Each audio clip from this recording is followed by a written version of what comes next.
Thank you, Mr. Chief Justice. This case involves a most improbable event. A happily married couple, witnesses for both the prosecution and the defense, were unanimous in describing their mutual affection, marital bliss. That was the Georgia Supreme Court hearing arguments in a murder case. And you know how difficult it is for a convicted murderer to get a new trial. But they were successful. The defendant, Tex McIver.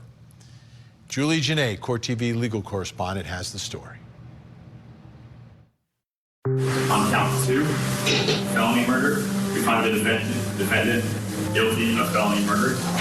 In 2018, Claud Tex McIver was convicted of felony murder in the death of his 64-year-old wife, Diane. He was also found guilty of aggravated assault, influencing a witness, and possession of a firearm. We need to have a unit respond to our ER in reference to a gunshot victim. The gunshot entered the left portion of the back. On September 25th, 2016, a friend of the McIvers, Danny Jo Carter, was driving their Ford Expedition on their way back from a weekend away. Diane McIver was in the passenger seat, and Tex was in the back seat behind her. They ran into traffic, and Carter took an unexpected exit. According to court documents, McIver then said to the women, "This is a really bad area." WXIA was in the courtroom for the first trial. And after they exited on the highway, he asked for his gun. And Diane McIver opened the console and picked up a gun that was in a plastic Publix bag. Handed it to the defendant, not knowing that that would be the weapon that ended her life. Minutes later, McIver fired his gun, shooting his wife in the back and killing her. Within 2 months, McIver was charged with involuntary manslaughter. He was later indicted on malice murder. In his first trial, prosecutors presented a case of a man who murdered his wife for her millions. And they were both successful in their own right. And they decided to keep their finances separate. The state showed evidence that at the time of the shooting, McIver's finances were spiraling out of control. His law partnership had ended, and he was living beyond his means. The defense argued, though, that the shooting was just a tragic accident. There's really one thing that you need to know about Tex McIver and Diane McIver to know that he did not intentionally shoot his wife, and that is that he loved her, truly loved her, deeply loved her, and she loved him back. The jury deliberated for 5 days. They were told they could not, by law, convict him on a misdemeanor involuntary manslaughter charge if they felt he was guilty of the aggravated assault charge, which they did. The state did not give me enough to figure out why, but I do know he was reckless. We knew he was guilty. We just had to find the correct verdict. The jury found McIver guilty of felony murder, but his defense appealed on the basis that the jury should have had the option to convict on the lesser charge. The Georgia Supreme Court agreed and overturned McIver's convictions. Jay Grover, a friend of Diane's, believes that the jury got it right the first time. This was a tragic loss of life at the hands of another that just did not have to happen. Something that has impacted our lives greatly. It's that cliche about gone but never forgotten, and Diane will never be forgotten. All right, folks, Tex McIver, the retrial begins Monday, December 4th. Yes, your front row seat to justice on top of it.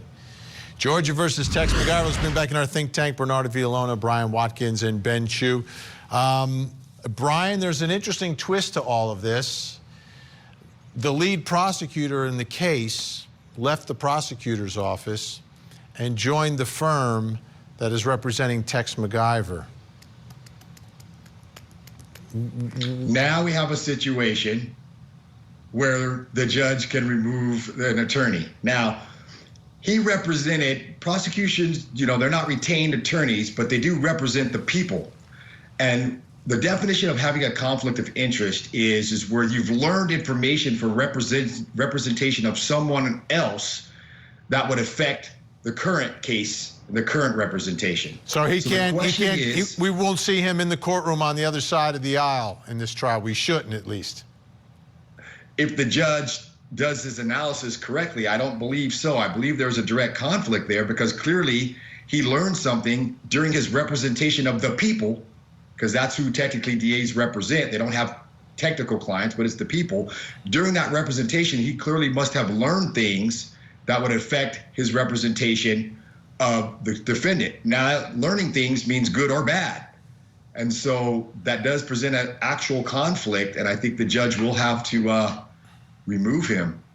Yeah, I'm not sure if they're planning on using him. I just know he joined the firm. It's one of the top defense firms in the city of Atlanta. So they're obviously going to hire great attorneys, and he left the Fulton County DA's office, and he was such a force in that case. I covered it day after day after day, and you know, I've seen a lot of prosecutors. This was one who had that jury right here, like right here. Whatever he wanted, they would do. It was amazing. Okay, so this is a case, Ben Chu, where I know the facts of it pretty well. He was drinking. He was drinking all day. His wife was drinking all day. That's why he wasn't driving. He's in the back seat. His wife is in front of him. Their friend, who's the only one who's not drinking, is the one who's driving. They're driving through Atlanta. They get off the highway. They go under an overpass. There's some homeless folks there. He gets scared and asks for the gun from the console in the car. And I think he was just drunk, falling in and out of sleep. And you know what? The gun went off because he was falling asleep, but he squeezed the trigger and the gun was pointing and went right through his wife's back.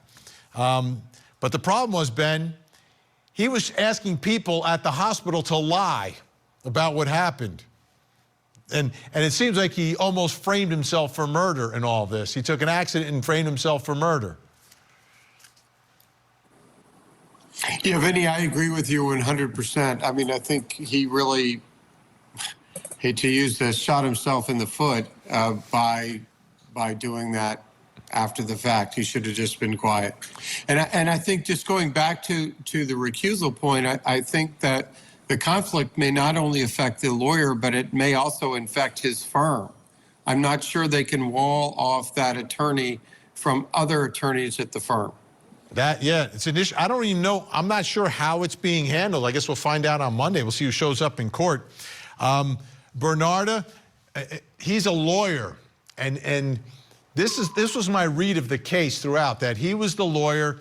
He knew he'd been drinking. He knew he had the gun, and he knew he shot his wife. And he knows that's not good. That's like illegal.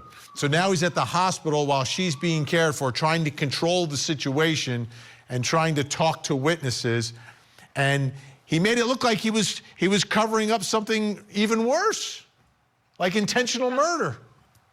Absolutely, and sometimes the cover-up is worse than the actual evidence that they have of the crime. You know, prosecutors are infamous for using that for consciousness of guilt, and I think it's that cover-up is what changed the mental state of what the prosecution decided of what charges to actually charge him with, because it sounds to me, if there was no cover-up, that this probably could have been some kind of reckless homicide as opposed to some intentional malice homicide. And that's a huge difference when it comes to sentencing and, of course, to exposure in any type of trial. Who has the advantage, Brian, here at the retrial? You know, normally the prosecution has the advantage because they've heard the defense's case. You know, the prosecution has to give over all their evidence to the defense. So the defense kind of knows what the prosecution case is, but that's not necessarily the case with defense because they can pull a lot more surprises than the prosecution can.